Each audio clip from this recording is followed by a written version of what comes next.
Welcome to Beyond the Why. We are two best friends who met as Mission Why, now living in Salt Lake City area, Utah. We talk about to do with Mormon culture in Utah scene, and we catch up as two grown-ass men just trying to still be friends in this crazy, crazy world. On this week's episode, we have so many things and yet nothing. Ryan, kick it off. So many de repente things to talk about. For the listeners, de repente means suddenly or random, because the word random doesn't exist. It's so sad. It's random. We say, que random. And that means, how random. Also today, I'm going to be looking a lot at my mute, because last episode, I was muted half the time. And Ryan... I'm sure you can tell if you listen to it. Yes. He had to extract the sound somehow. He did his best. We're sorry for last week's episode. We're sorry for a lot of these episodes. We're getting better. Yeah. It's a work in progress. By we, it's Ryan. I'm not doing any editing. But Greg is going to learn this weekend. I'm going to learn this weekend. Yes. Should I move the computer back? 1 second. Eyesore a little bit. Yeah. Gross. Beloved is leaving the Secret Lives of Mormon Wives. But honestly, good for her, because... It's funny that she announced it. I kind of just assumed. Yeah. No, I kind of see like reality TV as more of a stepping stone to for instance, you just go to other reality shows and competition shows and things. But if you can sing or dance or act or something, then get other opportunities. You know. Yes. Yeah. So I think so too. It's a stepping stone. Like what was Hannah Brenner and Paige DeSoro. I think their names. You know all these people, but you don't know all these people. But Hannah Brenner's a really up-and-coming comedian. I don't even know if she's considered up-and-coming now, but they were both on Amy Poehler's podcast, like in one of the beginning episodes.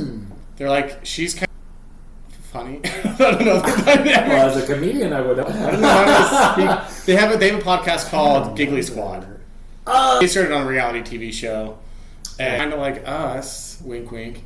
They were like, oh, we're funnier than everyone. Well, they also started in 2020. That was our fault. We didn't start a podcast. They were like, let's do a podcast. I think they first did a live where they called each other, and they just did a live of them talking on the phone. How did I miss getting into podcasts? I got into them just I guess it's last year. During the pandemic, I got into them because I was really into the Office Rewatch podcast. And then it slowly kind of... Because I just always think, ironically, of the... That's the one with Pam and Angela? Okay. Yes. Jenna Fisher and Angela. Angela Kinsey, I think is the... Okay. That is her name. Wait, is that the character's name? Oh. What's her real name? Her real name is Angela. Also. Her character's name is Angela. That's actually very common in the secondary characters. Oscar's Oscar. Angela's Angela. Gosh, I didn't know this. Is it just them two, actually? But not, I was going to say, not Jen or Pam. No, because they're the main characters. Dwight. They were the main characters when they first cast they're considered main. Yeah. So Angela, Oscar... I see. No, because Kevin's name is Brian. Creed's name is Creed. It is! Shut up! Yes! Oh my gosh, is he born in Utah? Was he born in Utah? No. Anyway. That's a crazy name for a white guy. Podcasts got big then, and then I got into them little by little. Oh, because I always think of the episode of Parks and Rec, ironically, from Parks and Rec with Amy Poehler. And now Amy Poehler has one of the famous podcasts of all time. I love her so much. I love her, and I love that podcast. But on that episode, it's Donna's character, played by Retta, who's they're kind of making fun of podcasts. She's like, I'm listening to Dealer or No Jamil, whatever, because Jamil is the actor that plays Urkel. And she's like, it's basically the guy who plays Steve Urkel re-talking about Deal or No Deal episodes. It's pointless, and I love it. And I'm just like, oh my gosh, that is what podcasts are. They're just so pointless and stupid, but then I find myself being like, it's true. I think you just start to like the people who are talking. And, yeah. Well, and then it's sad. Anyone who relates to this, I'm there with you. You listen to a podcast because sometimes you don't get enough social interaction. I saw a meme of a guy, a reel of a guy, he's like listening to a podcast and they're talking about their opinions on something, and he pauses it and then he talks about his opinion about it.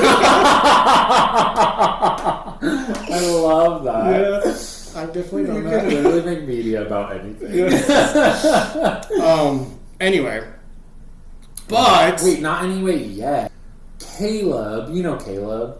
I don't actually know his last name, but he has a podcast, and now you probably know who I'm talking about.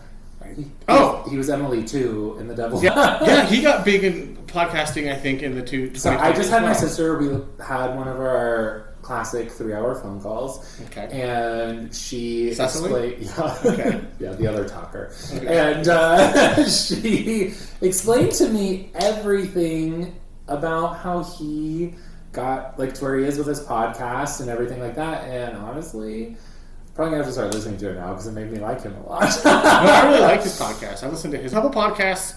Here's what happened. There are guests, and so I listened to the guests. And then there's some podcasts that I like the host, so because I like the hosts. And there's some where it's like a mix, like the podcast with Bowen Yang and Matthew Rogers. I love them. I love their podcast. Every now and then are on there, though. I don't know the reality stars, so I'm like, I'm going to skip this episode. But theirs is great because they're just two friends, and they don't even care how long. Sometimes it's like 45 minutes, and sometimes it's like 2 hours, and I'm like, cool. Honestly, I love them. They're so funny. And for the last 2 years, my favorite Christmas song has been one by Matthew Rogers. So. Yeah. Well, he was on that show we watched. It's funny. I like to watch actors slowly make their way into the industry. Me too. Like, he was on that show with Vanessa Bayer that we really liked. That was only one season. I love that for you. I can't get, but sad because I love Vanessa Bayer so much. Yes, I just want her in everything. She is probably one of my favorite humans. Her and Miranda Hart. Yes. Yes. But we really liked that show. It's sad that it got canceled after one season. But then he was also on season 2 of... He's kind of randomly... Royale. Palm Royale. Have you seen that show with Kristen Wiig? I've watched that show. I heard it's good, yeah. And I love Kristen Wiig, so I should probably watch it. That's when there's a trillion shows. It's hard to be caught up. I know. And sometimes, believe it or not, I've been on leave at work now for like 2 weeks. It's only been 2 weeks. It feels like an eternity. That is crazy. It's been 2 weeks, and I finally feel like I'm sick of TV. Wow. Yeah. For you? Definitely saying something. I'm like thinking about reading books. Then I have a trillion recommendations for you. No. I can't. I don't think I can read for fiction, for entertainment. Oh, but Greg, did you hear that Brandon Sanderson got a movie deal and a TV show deal? And I'm only even like halfway through his books, so... I tried to read... Everyone says the Mistborn series is great. My first tattoo is from that book series. I'm obsessed. I couldn't get into it. I can't get into things sometimes. I don't know. I'll figure it out. We'll find out. Try audiobooks again. I have tried audiobooks. Again. I think I can do it. I do this thing where I hyperfixate because of ADHD, where I'm like, I'm going to be a reader. And I have like, I mean, you can see my apartment, guys, behind you. There's books. There's so many books here. Not one of them. The truth is, I would say, listen. So I listen to audiobooks when I'm like exercising or like hiking or something, which I would say you should do. But now that you've had your hip replacement surgery, you're going to start dancing again. So you're just going to listen to music again and not listen to any audiobooks, and that's going to be your exercise. I just can't imagine listening to a book on a hike. Ugh. Or exercising. Good. You have this beautiful view, and then you have this beautiful story. Yeah, I like podcasts. Which is fair. Yeah, honestly, I feel like I should since we're doing one. Yeah. No, it's kind of... I think there has to be some sort of hierarchy of like... You know how like people judge everything that you do and say anymore? So like... That is the world we live in. Yeah, I do feel like books are like more... good in society. If you read books as opposed to listening to... If you listen to audiobooks versus podcast, I think people think you're more prestigious. And you might be. Like, that's fair. I don't know. Like, I honestly... Even with audiobooks, and I listen to them at like 1.6 speed, you know, I still... Like, last year was the most books I got through in a year, and it was like 50-ish. And I was feeling so good. And then I spoke to your sister, and she's like, yeah, I think went through like 200 something. Are you kidding me? Some people can read so quickly. Yeah. And it's crazy. And I feel good doing what I'm doing. Yeah. Well, I think that's why I decided, because I read a lot of half books, I can never finish a book. Mm-hmm. I've decided to count those as half. So if I've read 10 half books, I'm going to say I've read 5 books. So I've read a ton of books, guys. Well, I'm going to start leaving reviews on Goodreads, so look for me there. My sister, she actually is pretty popular. Her reviews she leaves on Goodreads some of her reviews are like the most liked reviews for certain books. Really? So I feel like, especially this last book, I have opinions for those who've read Alchemized. Look for me on Goodreads. I'm going to finish it this weekend. Okay, so what kind of... I feel like, and I might be wrong when I say this, I feel like reading is kind of making a comeback. Particularly a lot of like smut romance. For sure. Smut romance kind of novels that are what do they call it? Romantasy. They call it. It's like romance mixed with fantasy. So like, yeah, with like dragons. ACOTAR, do you know what that is? No. So Kenzie's A Court of Thorns and Roses. Okay, yep. Yes. ACOTAR. Oh gosh. Now you know. So Kenzie's in a book club, and so she's also just reads a ton anyway. So she has the books that she's reading, that she has her book club books that she's reading. But not Harry Potter.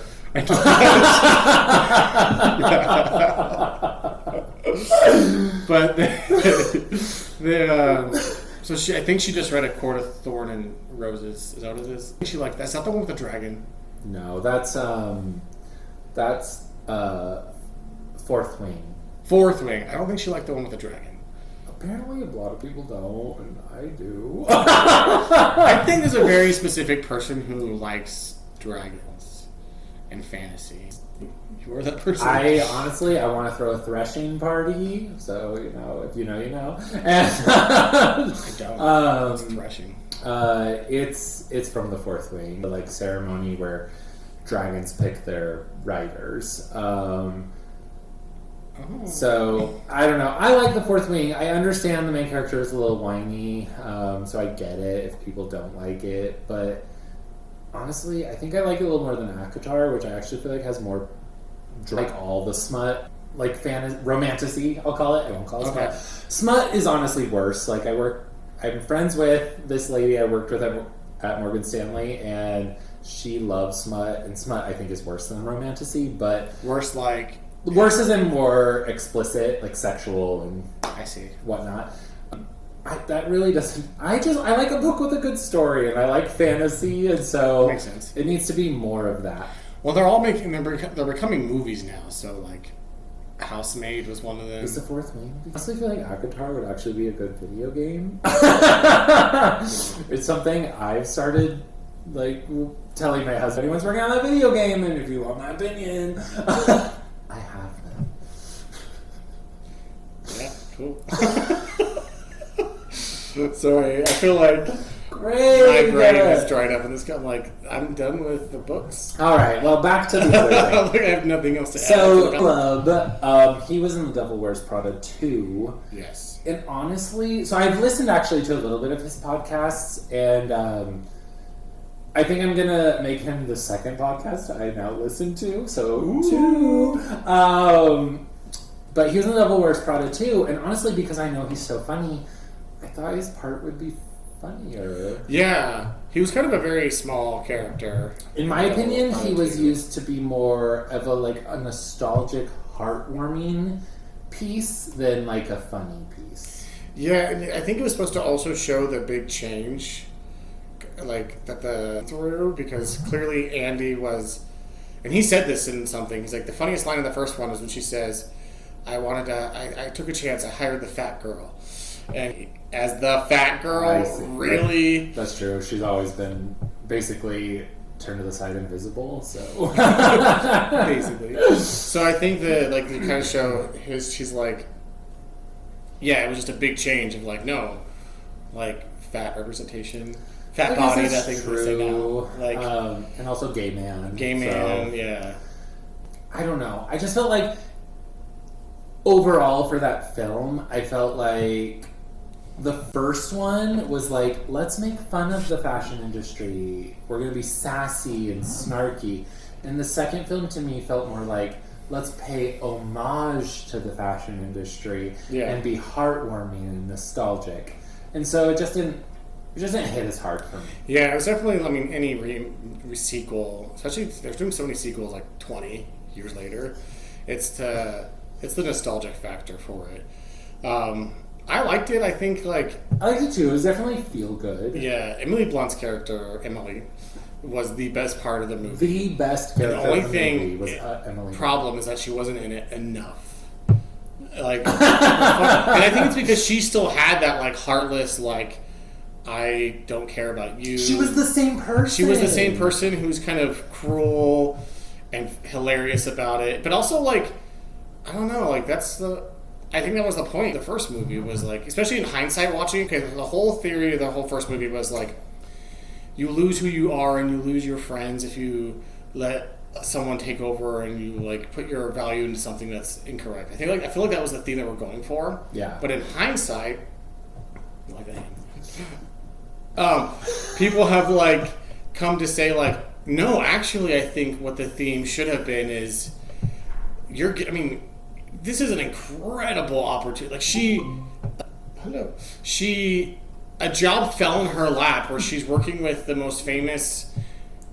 She's the assistant of the most famous person in fashion, and I don't know. Just think about nowadays of I had a job. If that kind of job fell in my lap, look at us working a podcast and hoping that it gets somewhere. I feel exposure is huge in the world. If she was in her early mid-20s, that's when you're trying to figure out who you are.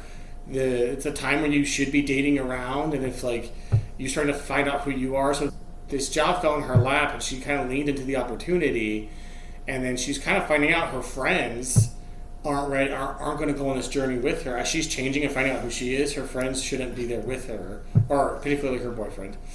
But yeah, well, he was actually the worst. So we weren't meant to be together, and it shouldn't have been a part of the story at all. The whole thing about that story should have been, oh, she got this job and she happens to be dating a guy and she should just break up with him. From the first film, I felt like he was a little too whiny and pay more attention to me. Yeah, understanding of your job is a crazy, amazing opportunity, and it's okay. Yeah, that's the I'll thing. Support you. He never. Yeah, it was the whole understanding of oh, this is a crazy opportunity. That is wild that you're her assistant, and that is insane. Yeah. But this is a crazy. He was not supportive at all. I feel like they addressed it just enough in the second one. And nothing's worked out for me so far. You know what? That's good. Yeah. Well, and in the first one, she did miss his birthday, which sucks. I am a birthday person, but communication would fix that. Right. She did kind of. That's the thing. She should have just.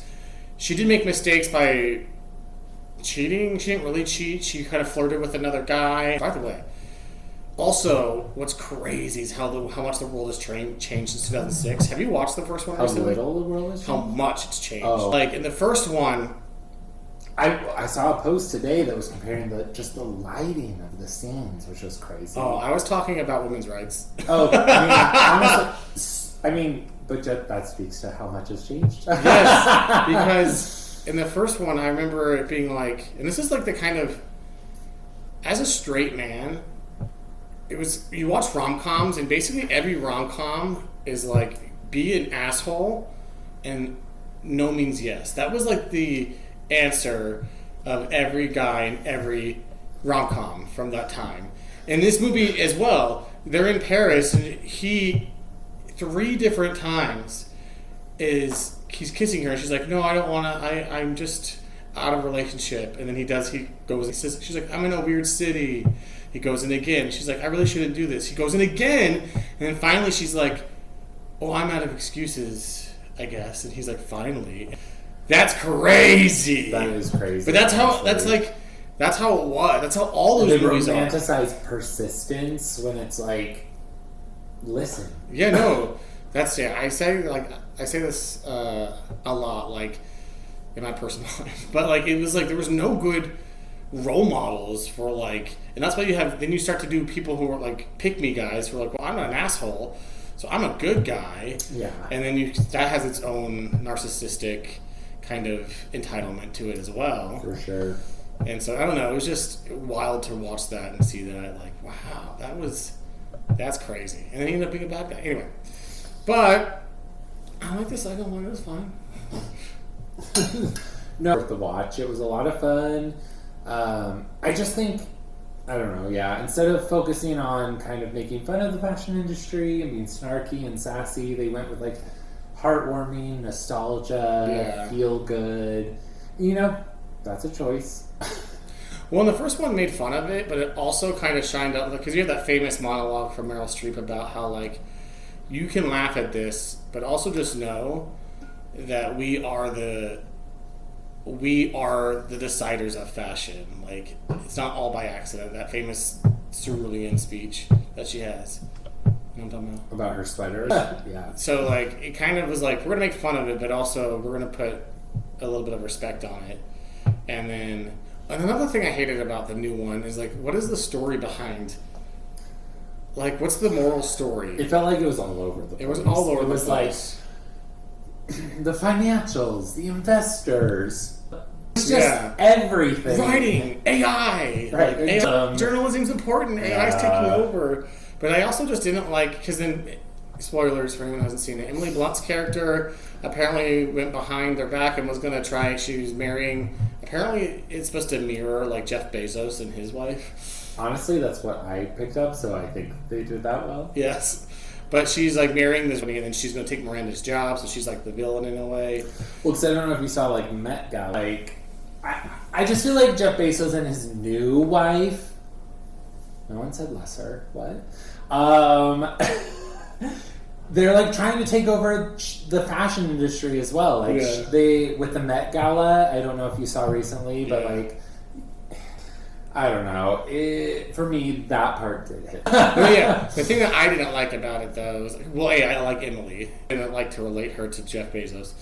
But I also am like, maybe Miranda should retire. Like, how old are you that you're not even getting to enjoy your life? I don't know. I think there is, like, a story to be told about, like... Some people really do love working.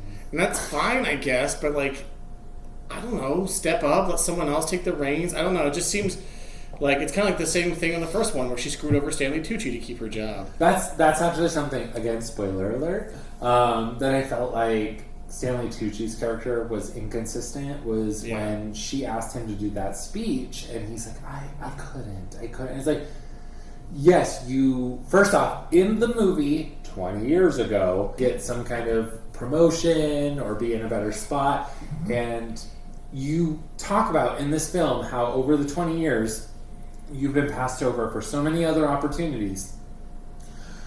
No, you are ready for this. Right. 20 years since the first one. In the first one, you weren't like Anne and Emily. You weren't like a 20-year-old. You were in your like late 30s, 40s. Yeah. And now you're in your 60s, I'm assuming. And you're still not moving. Like, what? Like, yeah, that did seem like 20 years of... Right. Just, like, you are ready for this. You're ready for it. And also, like, you've had no ambition the last 20 years. You haven't betrayed Miranda. That's what I think. The story just is like, why is this story kind of placating to, like, this toxic behavior from this woman?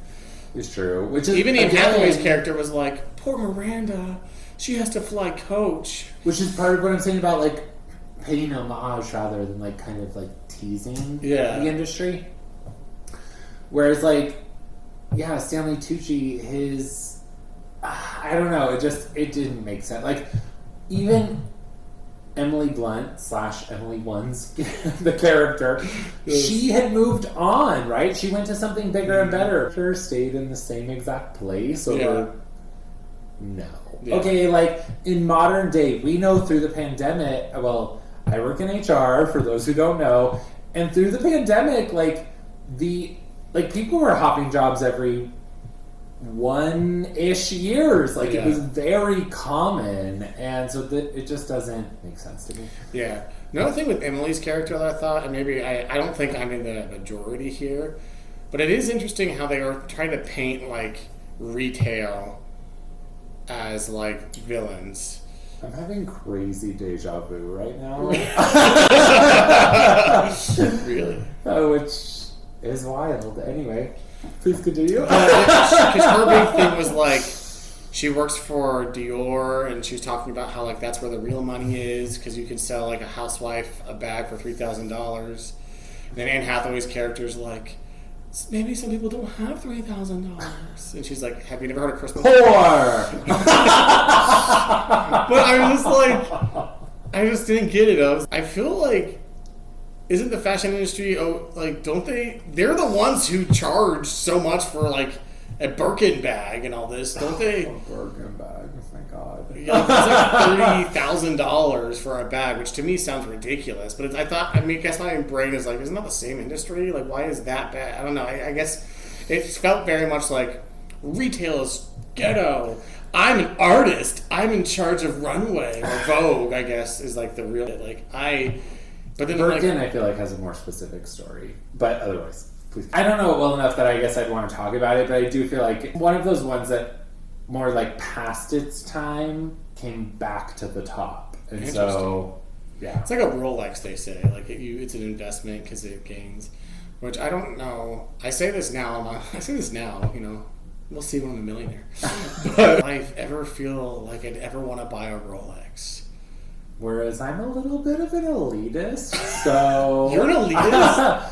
I mean, not entirely, but like I do like to feel bougie. I do too. So than you are, which is why that's crazy that you said that. Really? Yeah, me and Kinsley are very much. I'm a consumer. We love stuff. I love stuff. I mean, me too. I'm fairly materialistic. Okay, cool. I think that's why I was a little bothered when they were like, Emily's like, I don't know, just trying to paint like consumerism in a bad light, but fashion in a good light. I'm like, it's the same thing. Literally. That was my biggest problem was just like, in the first one, it was so much making fun to the point where like Meryl Streep's character talks to Anne Hathaway's character about how, oh, you think your cheap little blue sweater doesn't mean anything? Mm-hmm. I don't know. It does. Like, there is a status associated with that. Yeah, I don't know. I wore my one little Versace piece to the film when I saw it because I felt empowered by it. I think we're elitists in different ways. I'm not interested in like Gucci or Chanel or any of that stuff.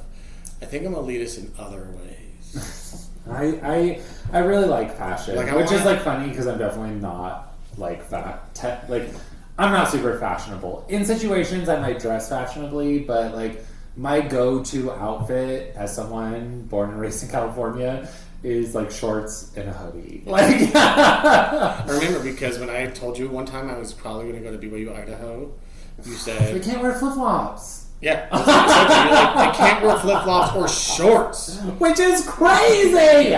Shorts are too revealing. Well, yeah, look at this thigh tattoo. Oh, it's nuts. But yeah. Overall, I liked the film. Worth the watch, in my opinion, because some films I would say are not worth the watch, but this one, though, I liked the first one more. Yeah. No, it was a good sequel. It was definitely worth the watch for those people who maybe... I think it comes on streaming, I guess. I love going to the movies, so I'm, of course, going to see it. I love going to movies. Yeah. I worked in a movie theater in high school, and it just made me fall in love with going to the movies. So. Yeah.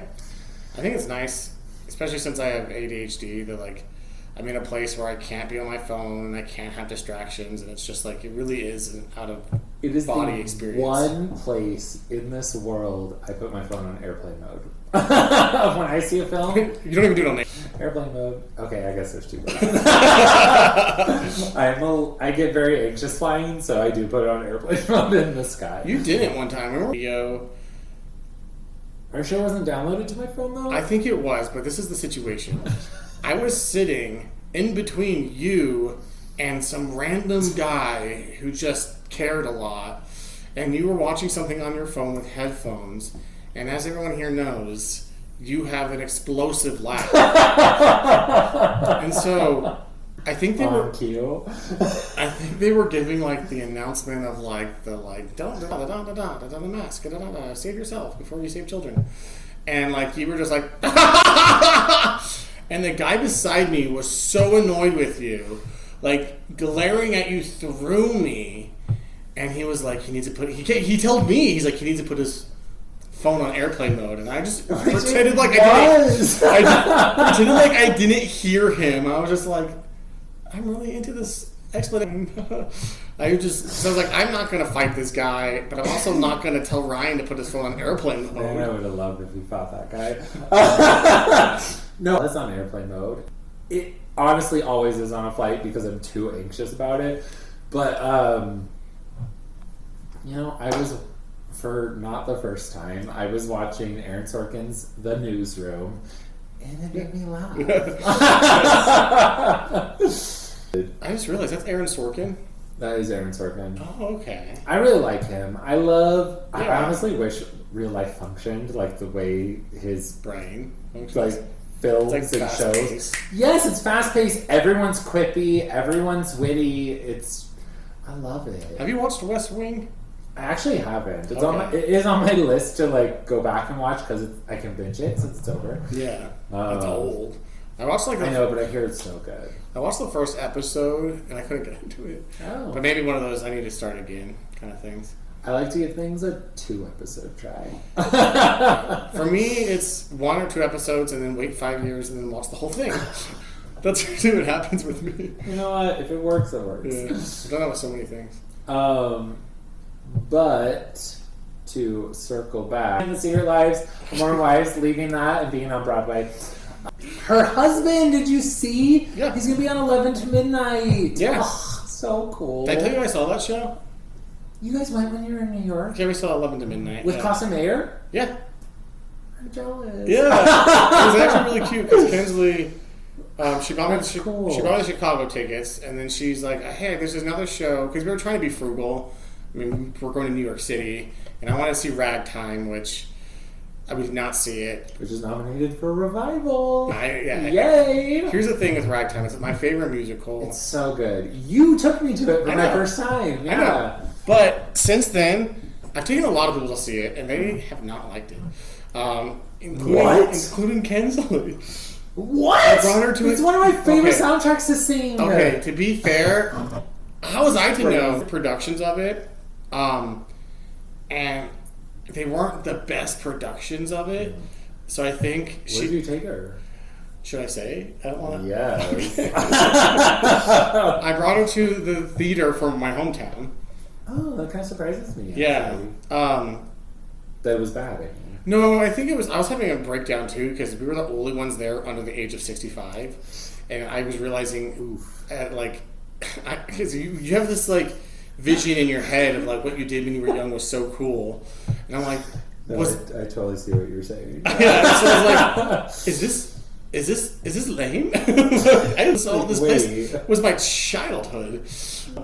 But we saw it there, and it was okay. The music was beautiful, but the overall production was like kind of less. It wasn't like extravagant. And then we saw it was the first show at the Ruth. We saw it there. The Ruth, which is the new Hale Orem. Oh, that's what it's called. It's called the Ruth now. To avoid confusion. None of them are called. Oh, but the one in Sandy is the Hale. Hale, yeah. And I don't know. I think it was fun. I feel bad criticizing it so much. But I really liked it.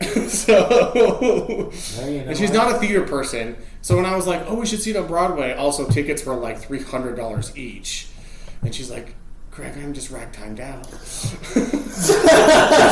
She's so like, sad. You've made me see it twice, and each time was fine. And I'm like, this is Broadway, though. And again, it was a combination of that and the fact that the tickets were like $600. And I was like, no, we probably can't do that. But then she's like, so she got me tickets to 11 to Midnight. It was off Broadway. Was Brittany S. Pierce on there? No. It was such a cute show, though. And it was actually kind of, maybe it made us emotional about like, it's about kind of, it's never too late, like, it's about a married couple or New Year's Eve. I'm gonna cough. But it's a dance show, so of course it has like, it's kind of in that medium. It's like a lot of dancing, which sometimes can be cheesy and corny, but they did it super well, and they really how like it was just exciting and fun, and like the whole part of like, is this what my life is now? Because they were going through some hard times and having to come in. It was really emotional. I really liked it. Honestly, I think I would love it. But I'm curious to see how Connor would do in it. I'm so happy for him, though. Wait, so like, is he gonna dance in it? That's what I'm wondering. Is the whole thing a dance show? It's he's a magician. So it's on off-Broadway. Not a musician. Which, culturally, we have all learned the difference. But no, everyone in the show was a dancer. I mean, it was a cast of maybe one with Costa and Coast.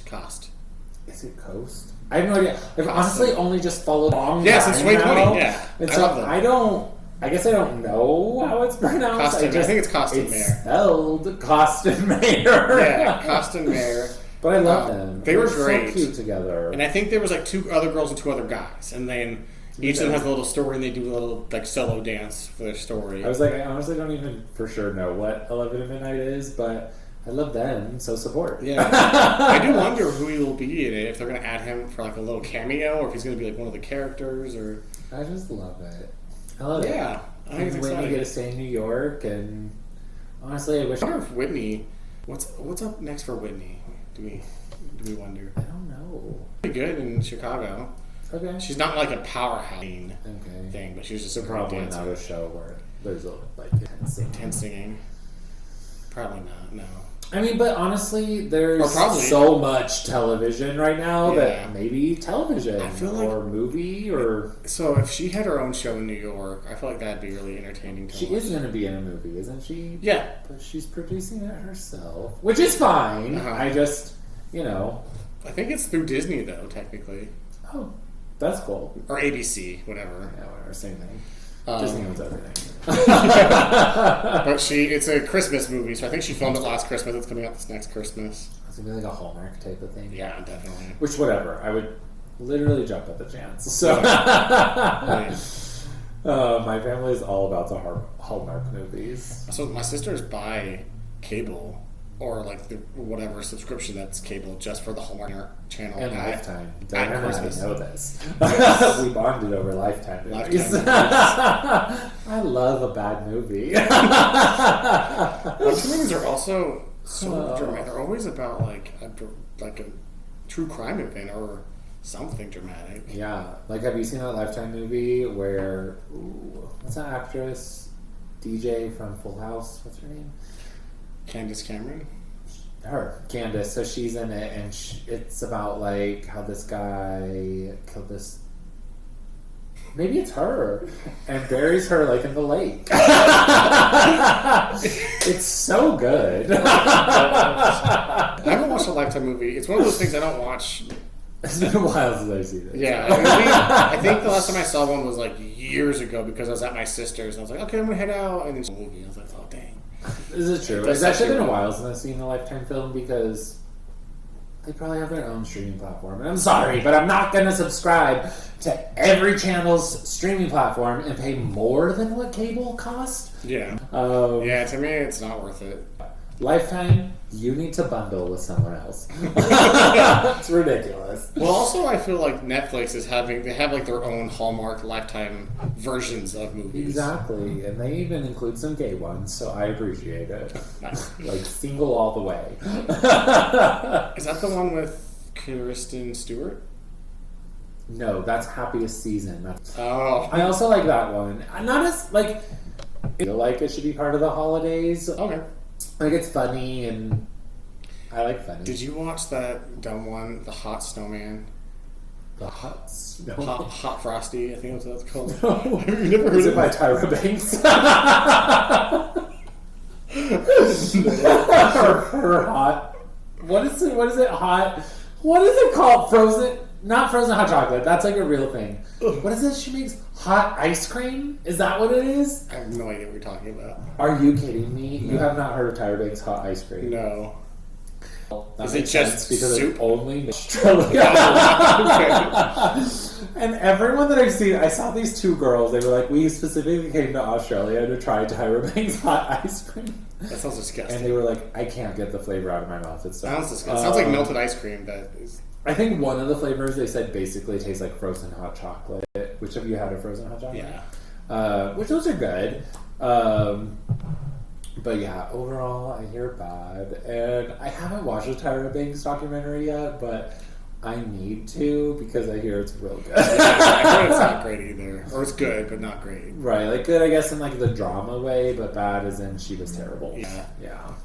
She blames it all on the fact, well, girl, you're an icon. You're the kind of person who's in charge of turning it around. Right. What are you talking about? Yeah. No, but Hot Frosty has the guy from Schitt's Creek who played Ted. Oh. And Gretchen Wieners. I haven't seen it, but basically she's done a lot of Lifetime films. Oh yeah. I think she like produced this one too. So it's something about a scarf brings people to life. And so there's like a snowman contest, and someone makes like this ripped hot snowman, and she puts a scarf around it, and then he turns real. But then the dilemma is... I'll try that next winter. Okay. But the dilemma is he's going to melt.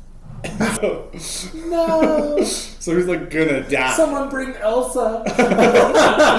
Just to make like an Olaf cloud. A flurry for him. Yeah. It was so bad. Crazy. Yeah.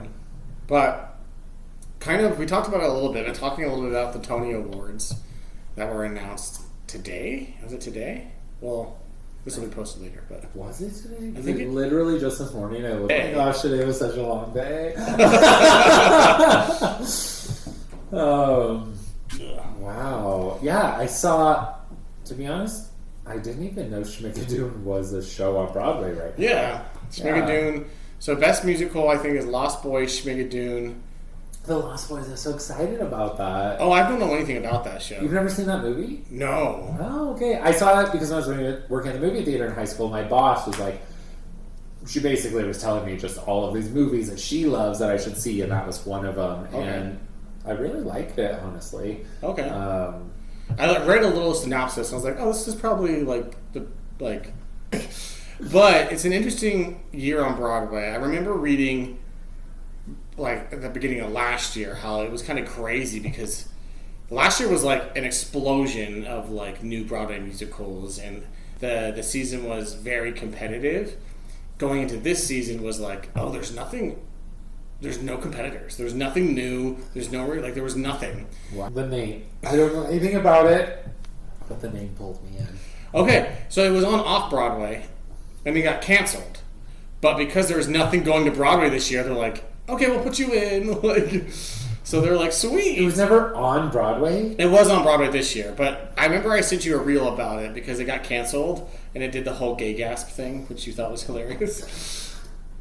It's a parody musical on Titanic. That's what I assume. And so it's very off-Broadway theme. Like, I don't know, maybe those things I feel like don't usually go to Broadway, but I feel like because Broadway didn't have anything, they're like, we'll take what we can get kind of thing. We could have nominated... Yes. I didn't see it, but man, I wish I did. I read a synopsis on it, and it really did sound terrible. Everything I did read did sound terrible. I just love the show. They got rid of like so much of like what the show was too. They just redid every character. I actually feel like, but that was I shouldn't be saying this because it's something I think I always should work on. But instead of writing a Broadway version of Smash, why not create one of the shows that's in the show Smash? One of the two shows, like yes, like the Maryland show or whatever the other one is. Yeah. Something romantic, but also I think someone dies. Yeah, someone does die. I assume. I've watched Smash in a while. Song that was like about the one guy who died in the show. But so that was last year though. So Smash didn't make the cut. Yeah, sad. Last year, Daniel Radcliffe did once again. I love him. Yeah, Tony again. I saw like a soul. Is it? I think so. When I read the I've seen description today. a one-man play. I've seen him like I would love to see that show just because before the show he goes into the audience and just starts talking to people. And the picture I saw was him like sitting on the edge of the stage leaning forward, and so I wondered if that's what he was doing. I think he like says to people like, "Hey, I want to hand you this card. When I say this, read this card." Like he like gets them. They interacted. Yeah. And I interact with Daniel Radcliffe. Sign me up. Yeah. Well, I saw him in Merrily a couple of years ago. Much like I was kind of. You saw that Merrily. Roll along. Yeah. I was like, oh my gosh, that's Harry Potter. Like, and I was like on the balcony, but I was like, he's in the same room as me. Apparently, it's so funny. I've never met a famous person, and I think I'd be cool about it, but I don't think I would. You have met Carly Rae Jepsen. Okay, I'm sorry. Shut your mouth. Sorry. I hugged her and we took pictures with her. She's amazing and I love her. I found out who she was like a week gosh, before I'm gonna die.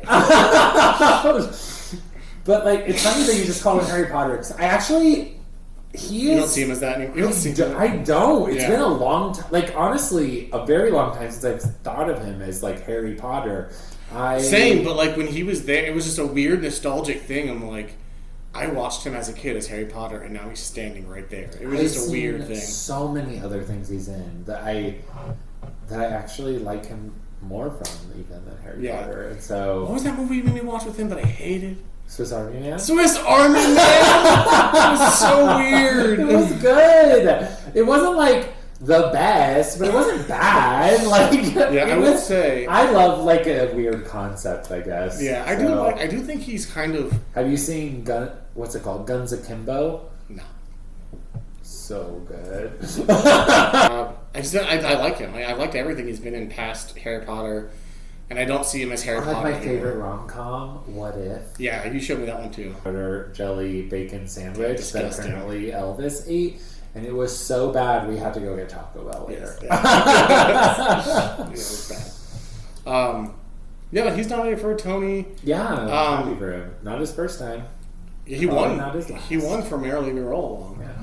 Which is kind of cool because I saw him in that. And Jonathan Groff won for that, and I saw him in that too. That's cool. Yeah, I've never seen...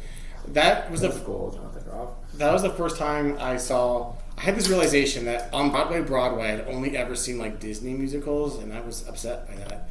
So then that year I went like to saw... Lion King. Yeah, like Lion King. Yes! I actually haven't seen a single Disney show on Broadway. Not worth it.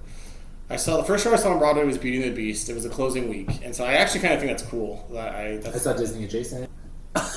Wait. Nope. No, the show's not at all Disney. It's not Disney at all.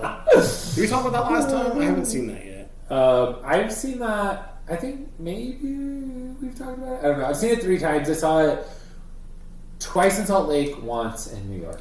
If you're gonna see the Book of Mormon, Salt Lake is the place to see it. I keep that in mind. The audience is the best here. Yeah. Anyway, Tony Awards. I guess Cats was on music. Was like on Broadway. I have no interest. Well, I have not seen the movie either, but I just, from everything you've told me and that I've heard, I'm like, why does this exist? Apparently, I looked into. I didn't realize it was a revival this year, but it's different in that they're not dressed like cats. It kind of looks like a drag show, honestly. It's called Cats, the Jellicle Ball, but it is technically a revival. So I'm guessing it's the same music, but they're... Because that was something. Best revival. But they had a drag show in the 70s. It looks kind of... guessing they're taking a different...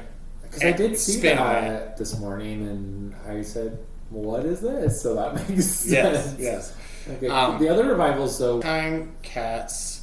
And what was the third one? There's only 3. That's a crazy thing. There's usually like 5. Rocky Horror. Horror. Cool. That's cool. That was nominated. Do you know what's crazy though? Huh? I don't know if you've been getting a lot of advertisements for the show Chess on Broadway. No, I just saw that and I didn't know what that was. Okay, so I've been getting a lot of like advertisements for it. It has Lea Michele and... Which talented, even though I've heard. Who's the guy that you like? Aaron Tveit. Yeah. Oh, I love him. So they're in it with this kind of other guy. This other guy. The other guy's the one who's been nominated for a Tony. I don't think either of them were. Okay. But even though there's only 3 musical revivals nominated, Chess was not nominated for Best Revival. Oh. Which I kind of feel but it was nominated for something else. I think lighting. Or like, yeah. And then not Aaron or I mean, good for those people. Leo Michelle, but this other guy was nominated for Best Actor. Okay. There's like a clip going around, at least I've seen 100 times, where he holds a very long note for a very long time. Which I guess in a musical, that's acting. That's yeah. Yeah, like, there's no, like, singing category, is there? No, it's acting. So, okay. Like Idina Menzel won a Tony for playing Elphaba. Like, it's singing acting. And what did Adele Dazeem win? It's a good question. You should ask. Almost an Oscar. That's Johnny Travolta. That's who announced her. John Travolta, yeah.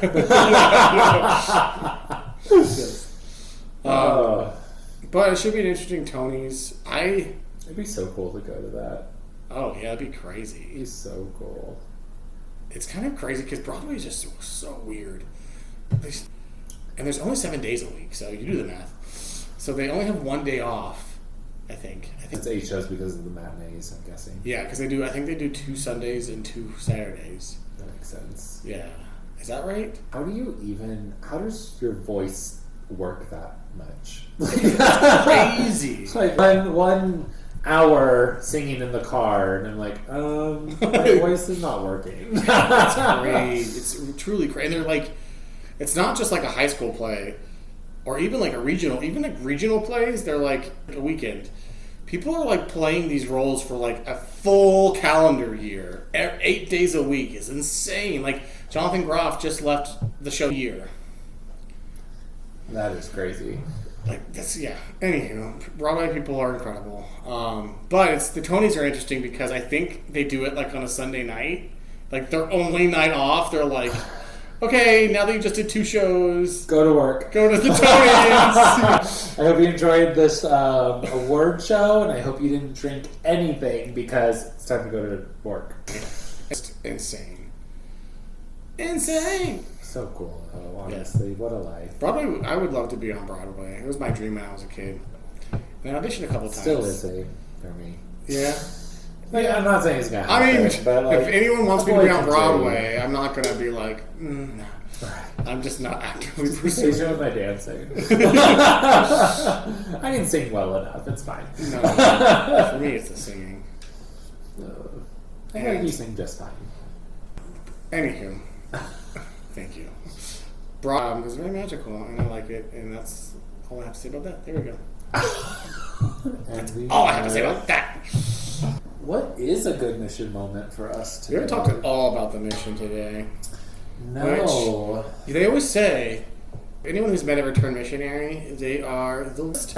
Because, well, to be fair, they didn't do anything but be a missionary for 2 years, so they're like, on my mission, on my mission, on my mission, on my mission. And to be fair for us, whenever the mission comes up, I could also talk forever about it. Yeah. But now that, it's been like 15 years since we got back. No, 10? It has been 13. Since we got back. What's today? May 5th? It's been 13 years since we got back. Should that be our mission moment? We should explain how Ryan betrayed our group.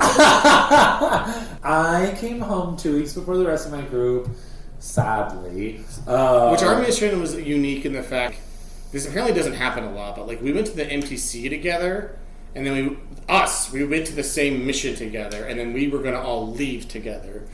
Like, yes. Which doesn't happen. You usually go to the MTC, and then you, like, disperse. All go to your own missions. Yeah.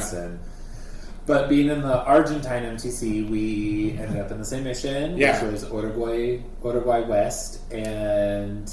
Montevideo West. And everyone was gonna go home together as well. Yeah, there was 9 of us at that point. Yeah. 3 had left.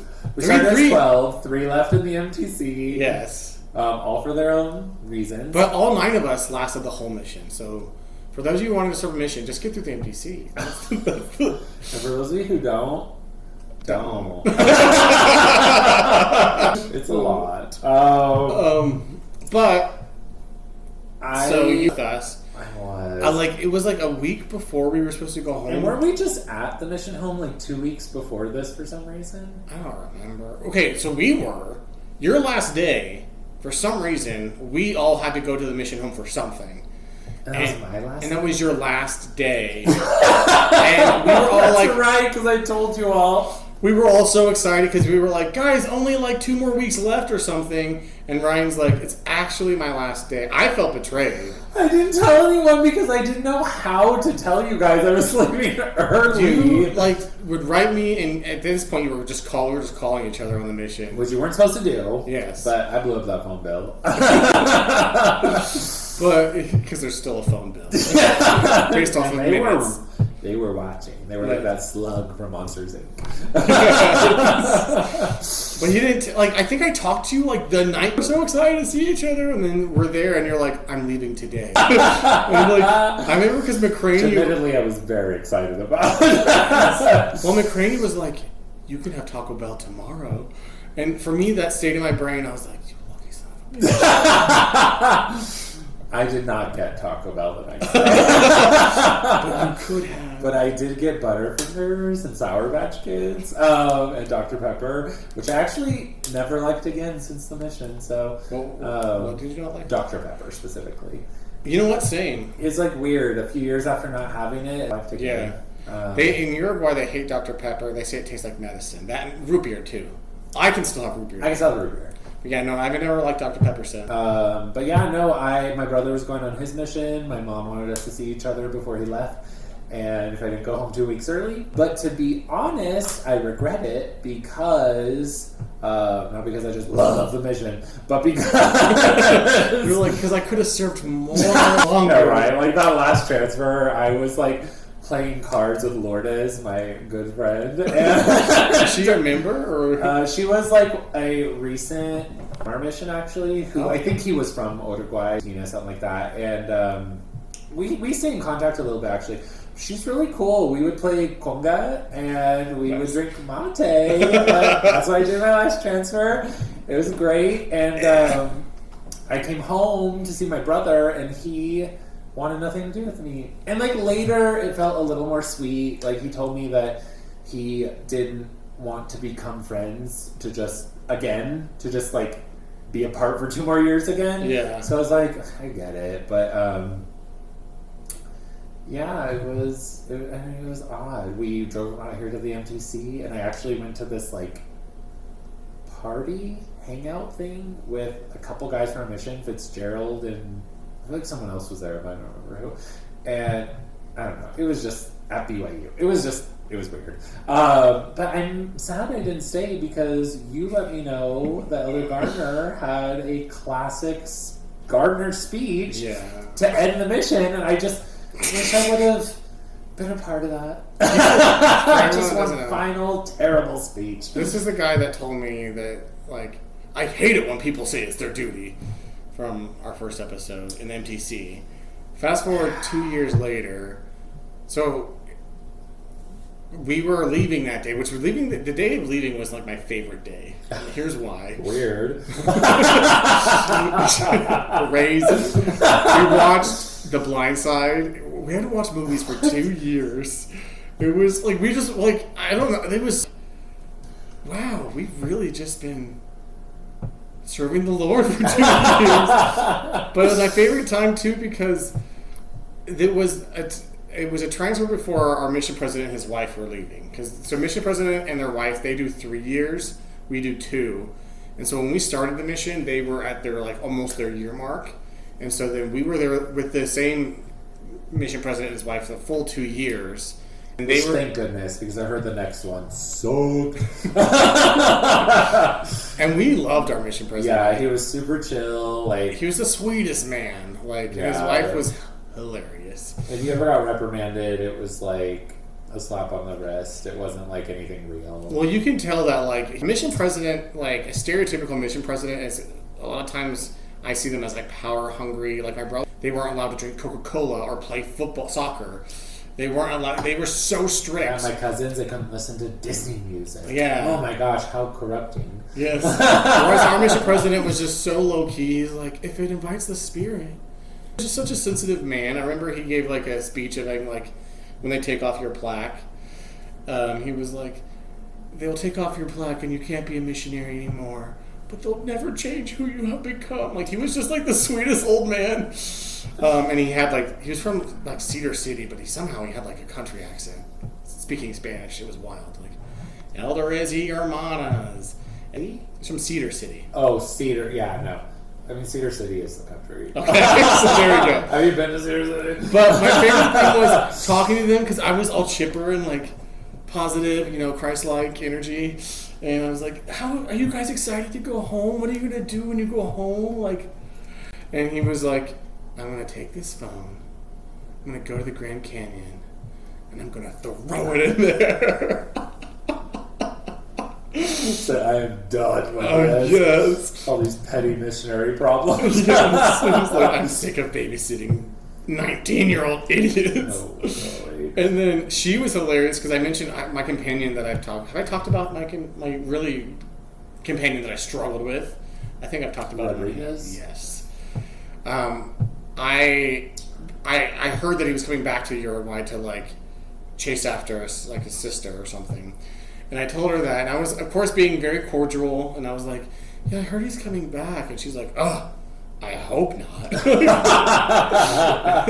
felt that way about it. Or there was one elder that like was so bad, like he was like a leader, and he just did whatever he wanted. And she was just so candid. She's like, we wondered about him. We thought that he should have been we shouldn't have made him a leader, but we thought we'll give him the opportunity. And, he's going to have to answer that on the judgment day for what he's done. Not live up to the responsibility. No. Give him the responsibility because God wanted it. But he did not step up to the task, and that's going to be on him. Accept God's offer. Yes. But I would digress. What happened the very last day is that we went around and gave final testimony of our mission, which is kind of a sweet moment, like how it's gone and how we've changed. And Gardner said, well, Gardner sat in silence for like 2 minutes. It was just like looking down, just feeling it. and then like we're just I'm like, it was clearly all of us were like, just like it's so much uncomfortable pain of like, and we're like, I think a part of it, we were like, did he fall asleep? We were so confused. Before, but at the start of the mission. Yes. You remember that? You asleep?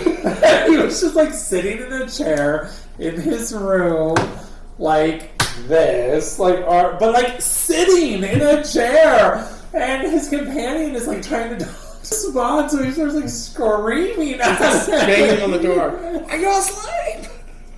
You have class. There's no way he was asleep. But we sat there for so long, and then his testimony was fine. That sounds right. But it was more like it was so melodramatic and like that, like I was here for a reason, and then we had. And none of you were. I was here for the right reason. And you guys weren't. But that was essentially it. I don't know. Yeah, like it was just.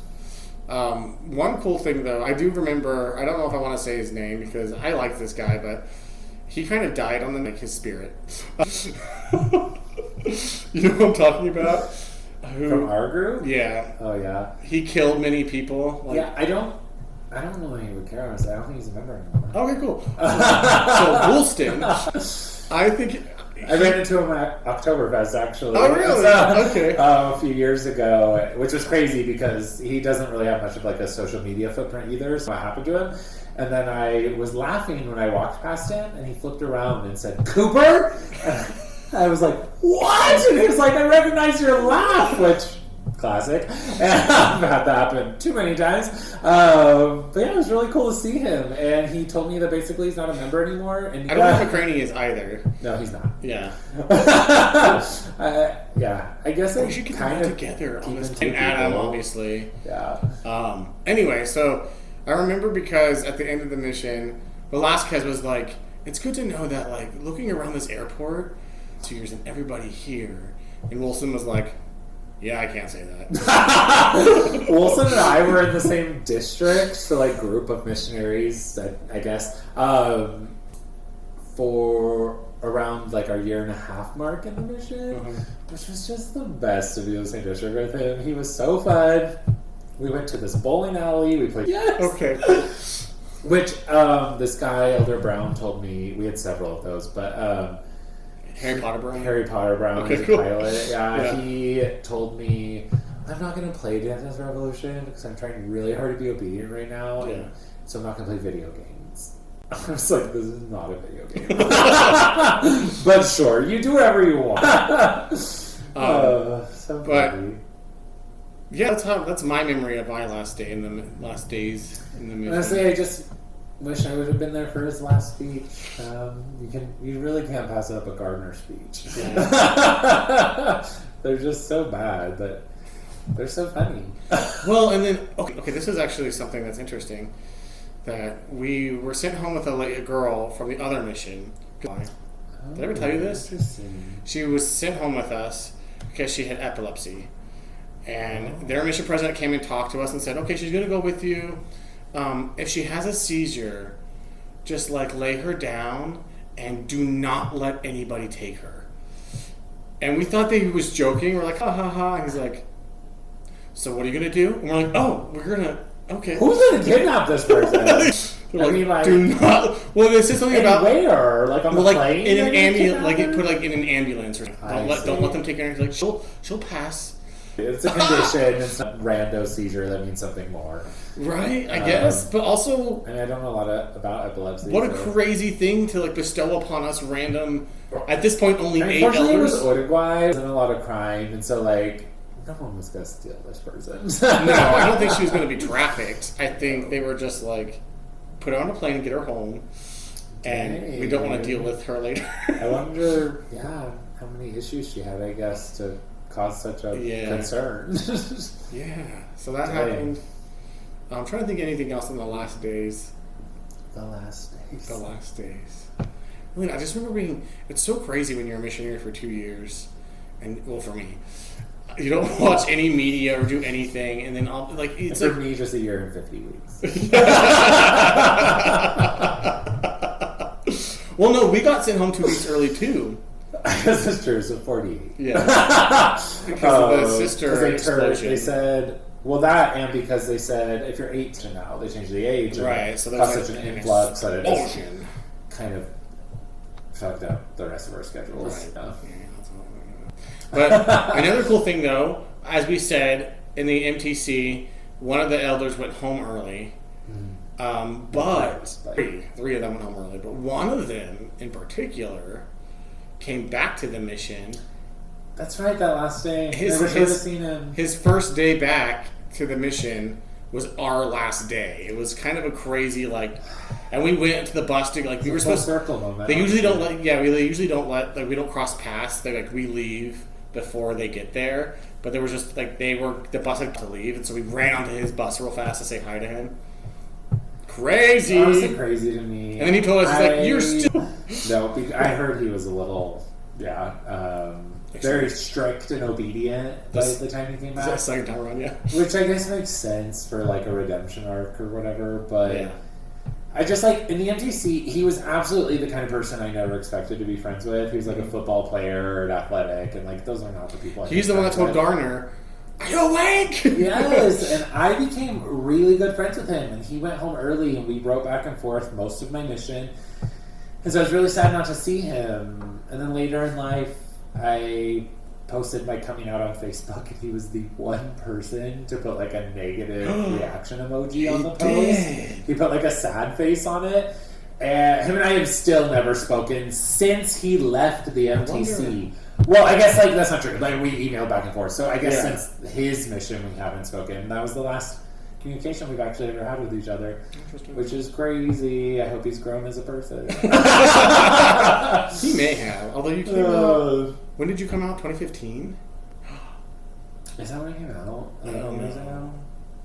Is it 2020? Was it 2016? I think it's 2016. So are you gonna have a 10-year reunion? What does that mean? Coming out? Yeah. Look at people in my life. just this year.